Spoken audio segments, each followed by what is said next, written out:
Bonjour à tous, bienvenue sur Réflexion et Analyse. L'objectif de ma chaîne, c'est de proposer à chacun les clés de compréhension sur différents sujets en y incluant donc une vision spirituelle des choses pour aller en profondeur dans les sujets. Ayant déjà un peu parlé du coronavirus dans ma vidéo Jusqu'à nouvel ordre, j'aimerais parler des conséquences qui gravitent autour de ce sujet. Phénomène mondial, désorganisation, attente, déstabilise au plus profond les modes de pensée, modes de vie de toute personne, mais encore plus pour les plus faibles.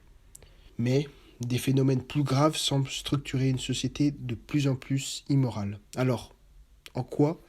ce que l'on vit aujourd'hui vise les plus faibles de la société? Nous allons réfléchir donc sur le plan social dans un premier temps, ensuite économique, politique, financier, moral et enfin spirituel. Sur le plan social, donc je rappelle évidemment que on est actuellement donc dans une crise sanitaire où on a donc une invisibilité de l'ennemi, un contexte où la sensibilité des femmes vis-à-vis de la santé est beaucoup plus accrue. Je rappelle aussi que donc le coronavirus touche les personnes âgées, et souvent les personnes qui ont déjà plusieurs symptômes. Et puis, il y a donc un fort lien entre la peur et l'immunité du corps. Dans le même sens, donc on a des mesures de confinement et de distanciation sociale qui a pour objectif donc de ralentir la propagation du virus, mais très concrètement mettre les personnes chez elles, avec leur famille, leurs proches, sinon seules, face à leur propre réalité, mais aussi ne pouvant exercer que des activités limitées. Il y a donc dans un premier temps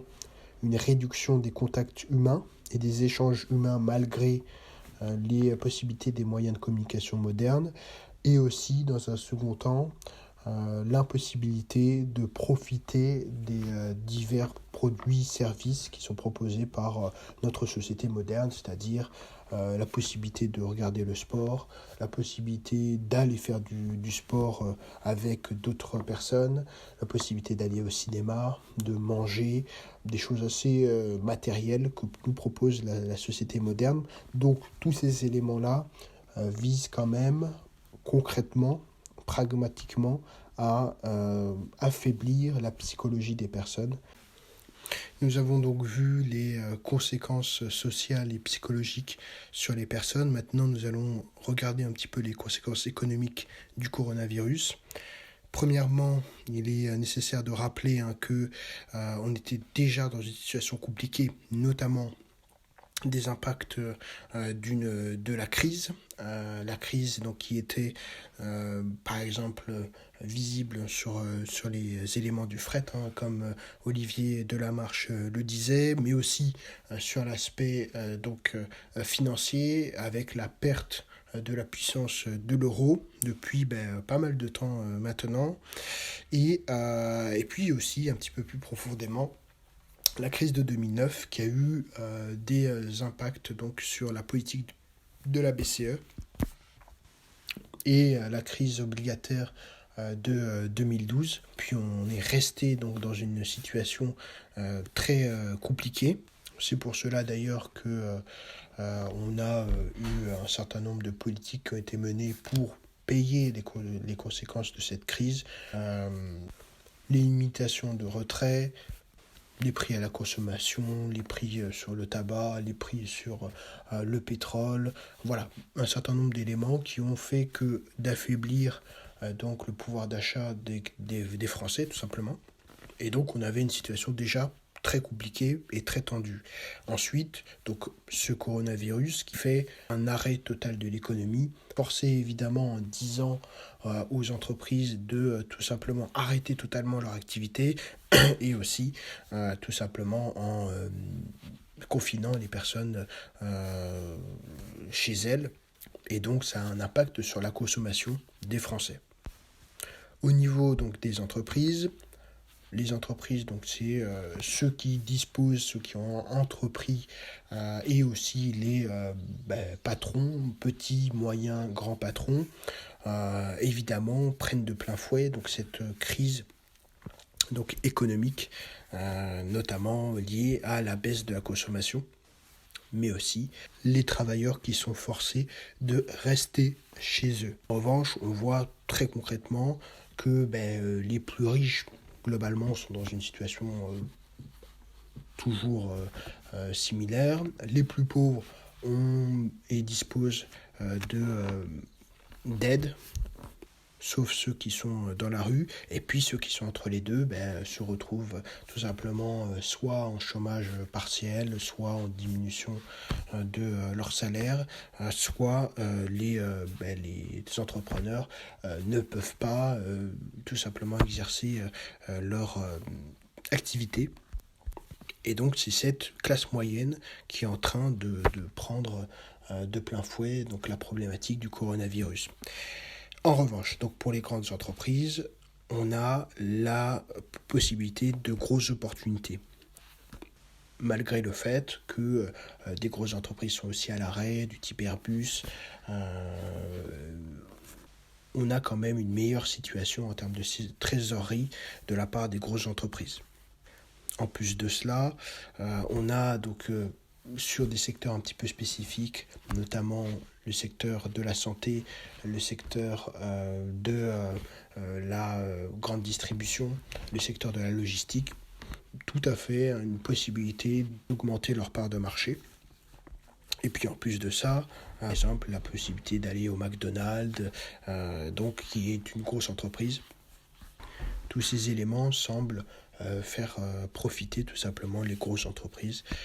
pour leur activité, mais aussi les grosses entreprises et les grosses capacités de trésorerie pour racheter les entreprises qui seraient amenées à faire faillite. Nous allons maintenant réfléchir donc sur l'aspect politique et juridique. Dans un premier temps, donc on a des discours très francs et marqués, notamment Édouard Philippe le dit souvent, l'objectif c'est de protéger les plus faibles, et aussi donc un discours musclé, notamment nous sommes en guerre. Et en réalité, donc on a plusieurs éléments. Le premier, évidemment, c'est malgré donc tous les impôts qu'on paye, on est d'ailleurs les premiers mondiaux en termes d'impôts, il n'y a pas de masque, pas de gants, pas de gel, pas de blouse, quelquefois pas de médicaments.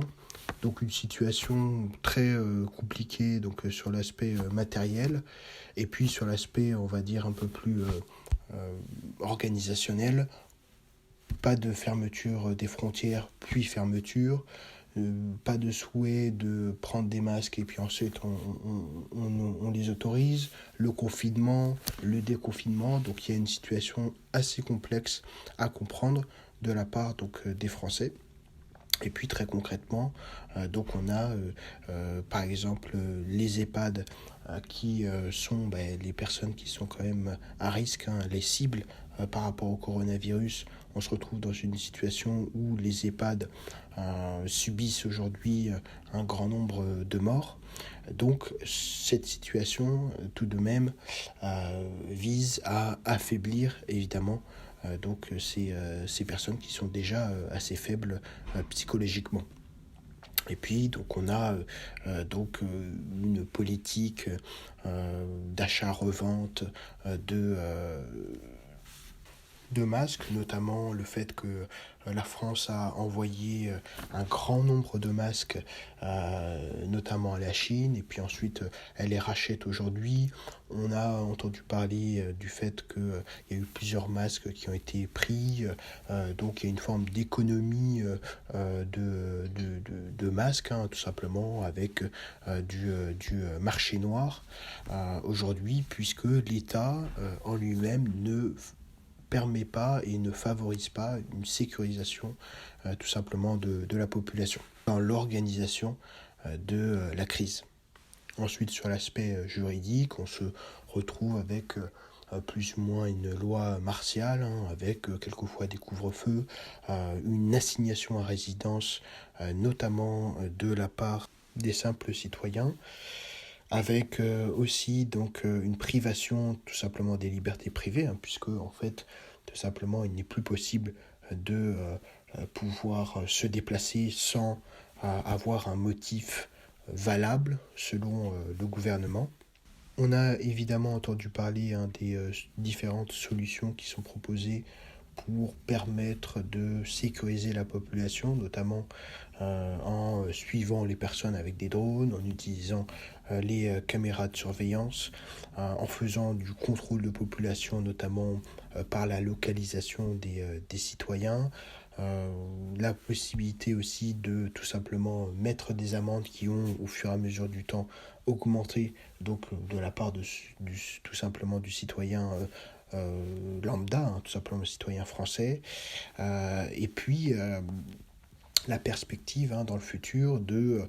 porter tous des masques,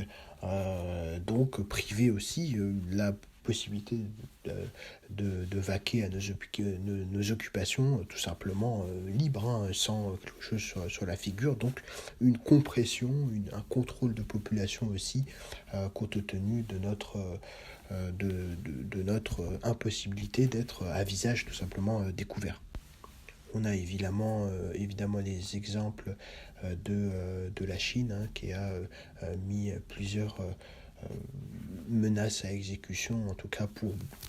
dans le bienfait évidemment de la population et au niveau sanitaire, de tout simplement faire du contrôle de population. On entend de toute façon un certain nombre de sujets à ce niveau qui laissent croire évidemment que le futur sera avec moins de liberté. Au niveau financier, je vous ai parlé tout à l'heure des rachats, quantitative easing, planche à billets tout simplement de la BCE, on l'appelle aussi hélicoptère monnaie. Ces mesures sont tout simplement des mesures qui favorisent donc les grosses entreprises et les plus riches, qui ont donc investi sur les marchés et qui aujourd'hui ne trouvent plus repreneur, puisque la Banque Centrale Européenne et puis globalement les banques centrales rachètent tout simplement sur les marchés les cours et donc stimulent et dopent cette économie financière par le rachat de sa propre dette publique, privée, etc. C'est comme si vous aviez une personne qui ne faisait jamais de sport, qui ne s'entraînait jamais de manière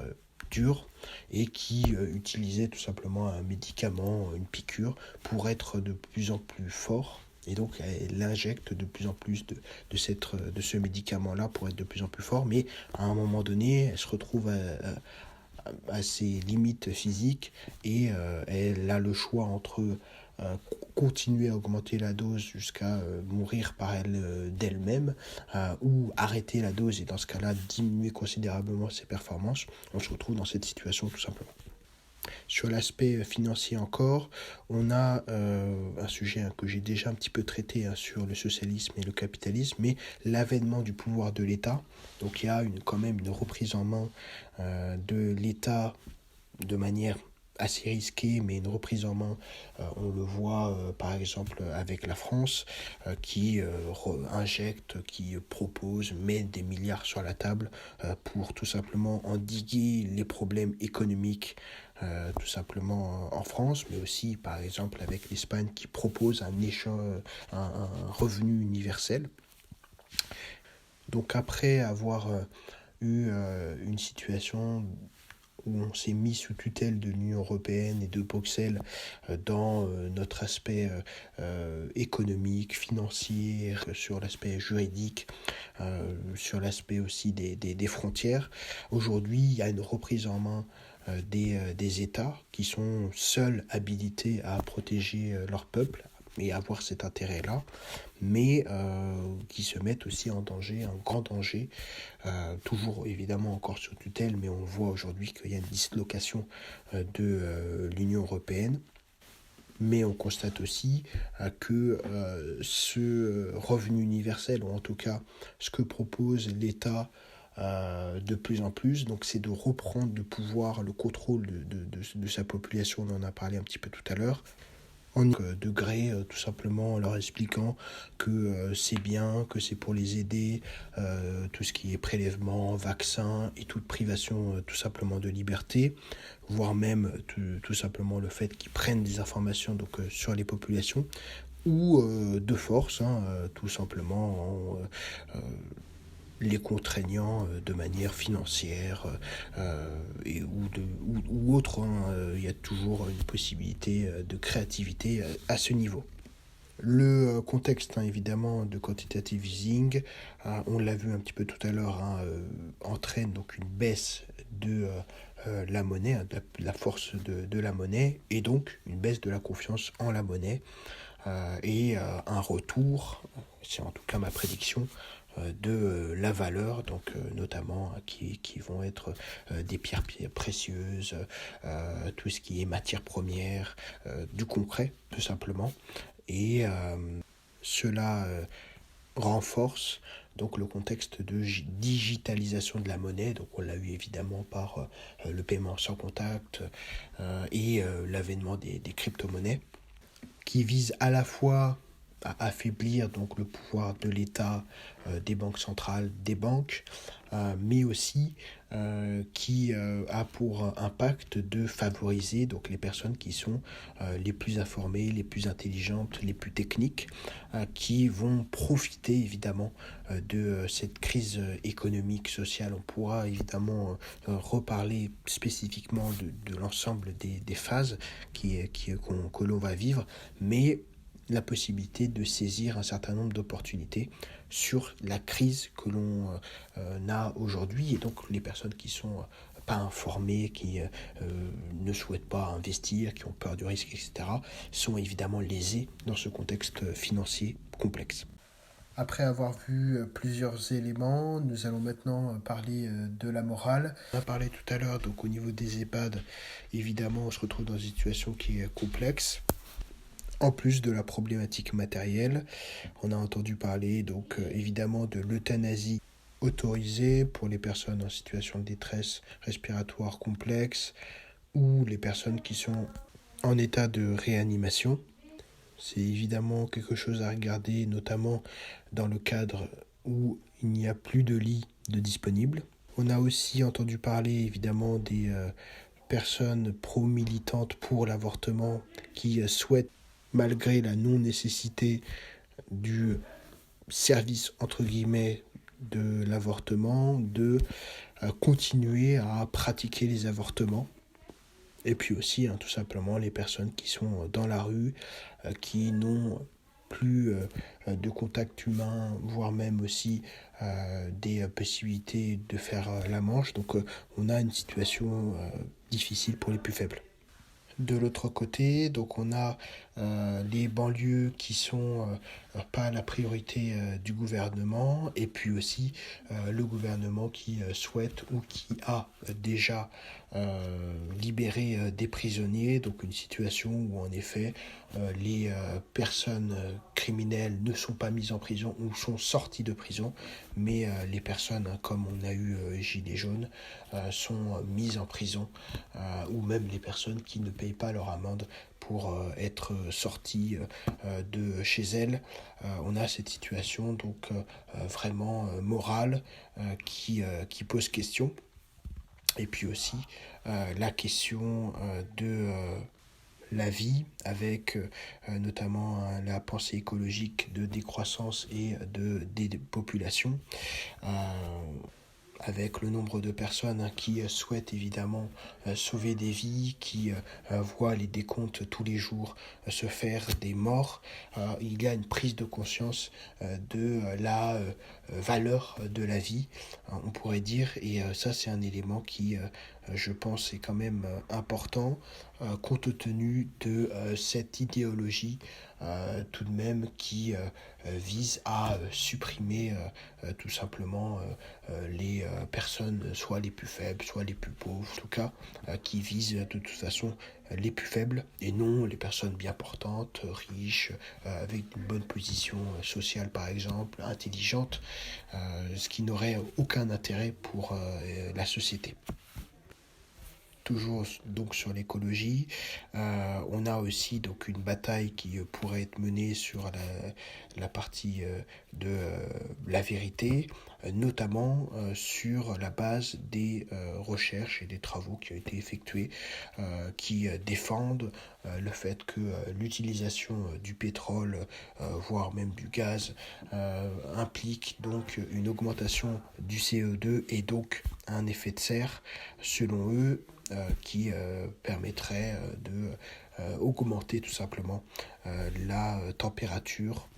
de la planète avec des prévisions alarmistes de la part donc des climatologues. Et dans le cadre où on vit donc une situation de décroissance très forte et de diminution très forte de la pollution, on pourra évidemment observer est-ce que évidemment leur théorie et leur argumentaire tient la route compte tenu des chiffres concernant le climat. Toujours sur la question donc, de la vérité, donc on a évidemment une bataille de chiffres sur le sujet, notamment par le fait que certains États ou gouvernements ou entités ou organisations diminuent ou augmentent les chiffres, soit en diminuant, en ne faisant pas de tests, ce qui fait tout simplement qu'on a un taux de mortalité supérieur, soit en augmentant les chiffres, en mettant mort par motif de coronavirus, sachant que les personnes seraient soit mortes dans l'année, soit avaient déjà plusieurs symptômes, par exemple cancer, problèmes respiratoires. Mais aussi, on ne remet pas en perspective la relativité des chiffres, notamment liés au nombre de personnes dans la population, ce qui donne des résultats tout de même assez significatifs, que ce soit par exemple en Chine 1,5 milliard avec 40 000 morts, des chiffres aux États-Unis qui sont par exemple de 300 millions de personnes et on a 3 000 morts, et en France 66 millions et on a 3 000 morts. Donc il y a un manque de relativité et de recherche de la vérité dans les chiffres, mais aussi par les grands médias évidemment, un manque de transparence sur les diverses méthodes qui sont utilisées par les États et qui produisent de meilleurs résultats. Et puis enfin, les images qui sont évidemment transmises par les médias, qui visent à non seulement rendre de plus en plus émotifs, sensibiliser les gens en montrant des personnes en train de pleurer en situation de détresse, etc. Et aussi des images qui quelquefois sont décorrélées par rapport à la réalité. Radio-Québec a démontré un certain nombre de sujets dessus qui permettent de montrer que les médias tout de même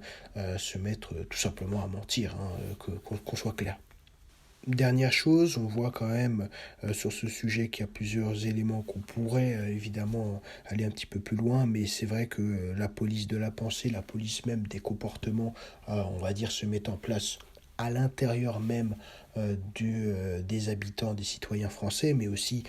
par les entités, les institutions, les professionnels, avec le célèbre Restez chez vous, qui est en fait plus ou moins mise en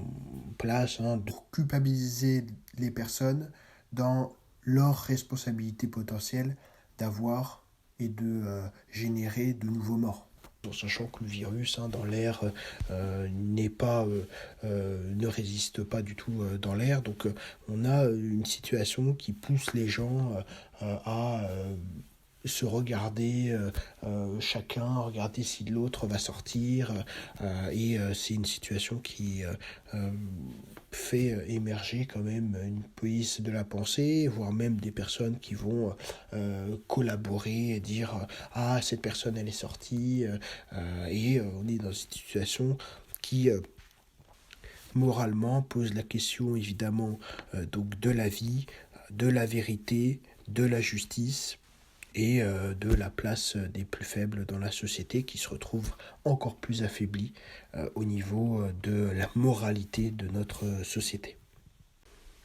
Enfin, au niveau spirituel, donc évidemment, moi je prends cet élément, cet exemple qui est important, c'est évidemment le pain et les jeux. Donc c'est quelle est aujourd'hui la représentation du pain et des jeux en France ou dans notre société moderne, donc notamment par la nourriture, les amis, le restaurant, le foot, le sport, le cinéma, le théâtre, qui ne sont plus proposés puisqu'on est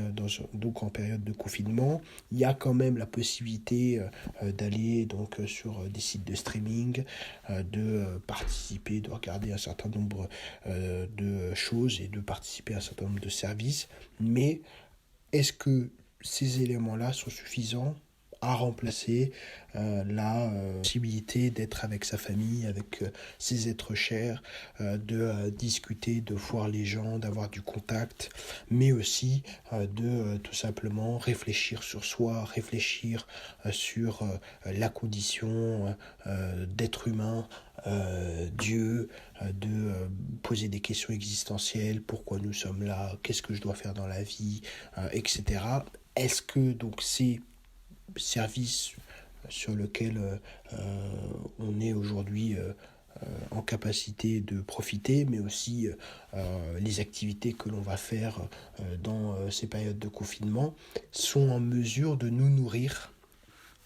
spirituellement et nous renforcer dans cette situation. C'est vrai que c'est cette question-là qui me semble importante. Et puis aussi, quelle est la spiritualité ? Donc là, on va mettre notre foi dans le cadre où on a donc une science qui se voulait invincible depuis lors, et des lobbies pharmaceutiques et puis aussi tout le cercle, on va dire, des médecins qui sont en collaboration avec les lobbies, même si tous ne sont pas dans la manigance. On le voit évidemment avec Didier Raoult. En revanche, on a une situation où certains ont tout intérêt évidemment à ce que les personnes soient malades, ou les personnes aient peur, ou les personnes mettent leur foi en eux, en attendant un vaccin, quelque chose qui serait miracle, qui permettrait évidemment de sauver des gens. Donc on est vraiment dans cette phase-là où on attend de la science de donner encore des réponses à cette problématique. Et donc j'ai l'impression en tout cas que ce petit virus donne une piqûre de rappel de notre condition d'homme, tout simplement. Et puis enfin, donc sur l'aspect typiquement spirituel, l'arrêt des offices peut aussi générer donc un vide spirituel. Il y a toujours des possibilités évidemment de participer donc aux offices, à lire la parole et donc s'enrichir de manière spirituelle, mais il est vrai que aujourd'hui donc on vit un moment où c'est complexe aussi pour les personnes qui croient et qui sont en recherche tout simplement de spiritualité, et donc à cette force extérieure, à cette force tellement supérieure à nous, qui nous permet d'avancer tout simplement dans la vie, de toujours avoir espoir de réussir,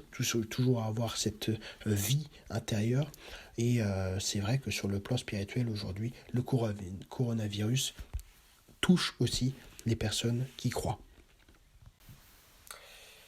Pour conclure, même si je n'ai pas aujourd'hui établi le lien de causalité et je n'ai pas de preuve entre la diminution des personnes les plus faibles dans la société et l'évolution de celle-ci, malgré les exemples qu'on pourrait avoir, les génocides, avortements, diminution de personnes handicapées. On peut constater tout de même que notre société ne va pas vers plus de vérité, plus de justice, plus de vie et plus d'amélioration des individus pour tout simplement s'élever. La question, c'est de savoir si vous, en tant que personne, vous trouvez normal de laisser les personnes les plus faibles, notamment les personnes âgées, les enfants, les malades mentaux, qui ne sont pas capables de se battre, de parler, de réfléchir par elles-mêmes, si elles doivent être aidées ou non, et quelle société souhaitez-vous construire. Car en effet, aujourd'hui, on le voit sur les plusieurs niveaux, qu'on assiste à l'avènement des plus riches, des plus forts, des plus intelligents, en tout cas des personnes qui ont la capacité de se battre, de réfléchir. Et c'est à chacun d'entre nous de travailler vers un monde donc plus juste, mais plus juste d'abord pour nous-mêmes, pour être plus juste pour les autres. Je vais essayer maintenant dans chaque vidéo de proposer une solution politique concrète à une problématique identifiée. Aujourd'hui, la problématique identifiée tout de même, c'est le pouvoir qu'exercent les personnels de santé, en particulier donc, sur le secteur public. Je propose donc une commission citoyenne composée d'experts de politique et autres personnalités qui seraient chargées de identifier par des enquêtes tout simplement les irrégularités et les conflits d'intérêts des personnels, l'ensemble des personnels de santé. Et donc cette commission citoyenne, notamment au niveau des citoyens, serait sélectionnée de manière aléatoire pour éviter et pour limiter tout simplement la corruption dans le système. Merci à tous d'avoir suivi encore cette vidéo. Je vous invite évidemment à commenter de manière structurée pour qu'on puisse évidemment discuter ensemble et proposer, construire un monde nouveau.